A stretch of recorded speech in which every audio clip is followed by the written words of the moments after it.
What's going on, everyone, and welcome back to another episode of Talking Freight. In the last episode, we talked about the trends for omnichannel and multimodal shipping for this year. But in this episode, we'll be looking at the value of an omnichannel integration even in the middle of a crisis. So let's talk omnichannel integration.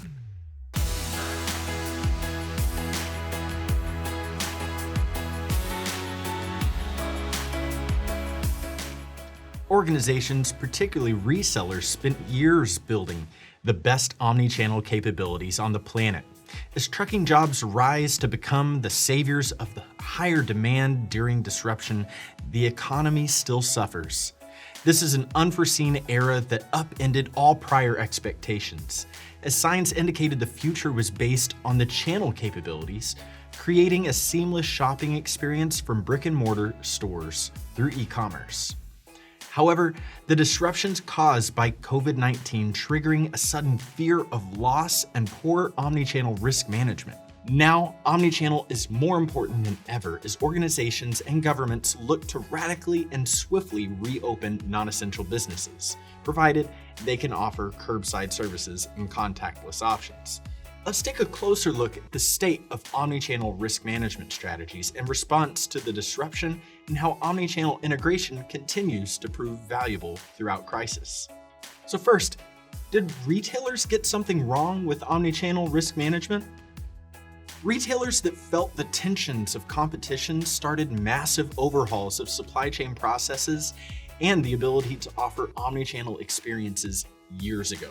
According to a 2017 Harvard Business Review article, quote, "Retail sales through digital channels, including mobile sales, increased by a massive 23% in 2015. Much of these gains have gone to online retailers. Amazon is the biggest beneficiary, now accounting for 26% of all online retail sales.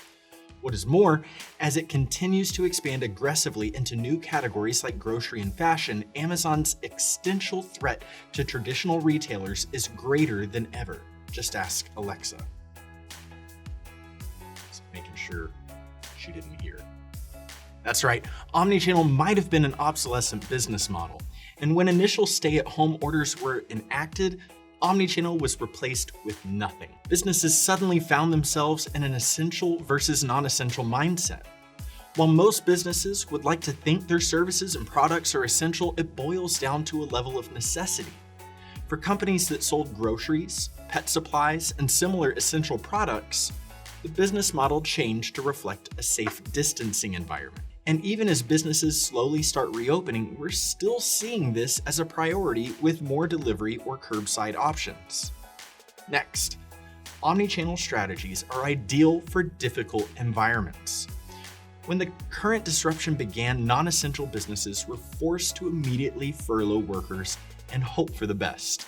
Then, the solution arose by leveraging the facts to support continued operation. These facts point to the ability to maintain safe distancing measures and enable remote workers to work. In such fashion, major retailers made the successful jump to embrace lackluster omnichannel order fulfillment under a pseudonym. In fact, what does omnichannel fulfillment really mean?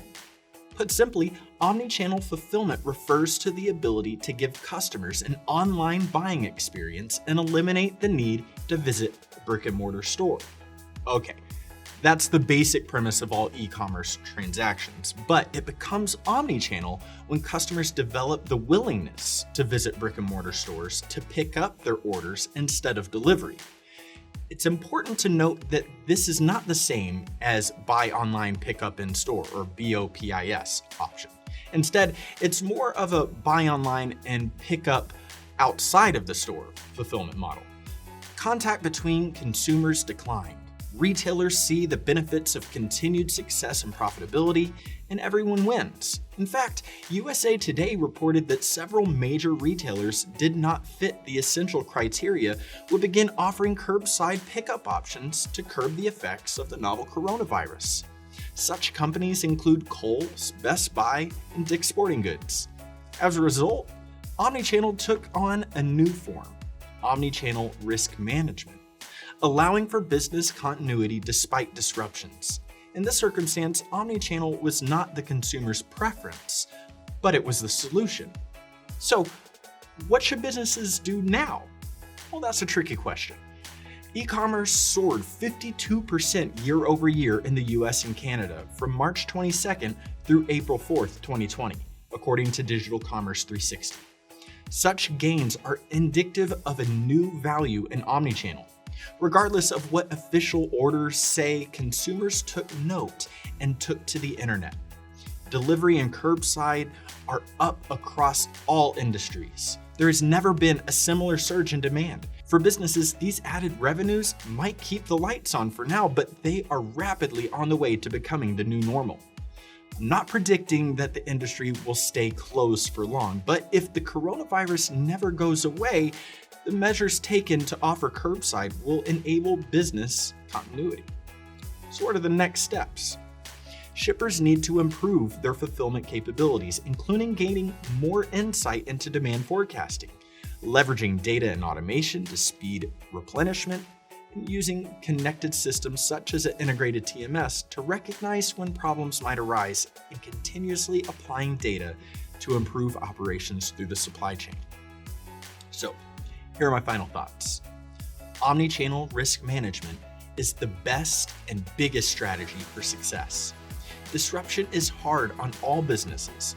Unlike the disruptions of the past, this disruption triggered a faster evolution of deployment of omnichannel capabilities. Companies that already invested in omnichannel were in the best position to scale it to meet demand. Those that withheld upgrades struggled to stay afloat, and the casualties of economic fallout are mounting. Retail behemoths are falling, and for companies that don't act now to offer easy, accessible, and affordable curbside service, the fundamentals of omnichannel, their fate will be similar. Do not take that chance. Bring your systems into harmony with the omnichannel supply chain. It will help save your business through this disruption and the next. Well, that's it for today's episode. I'll see you again in the next one. Take care.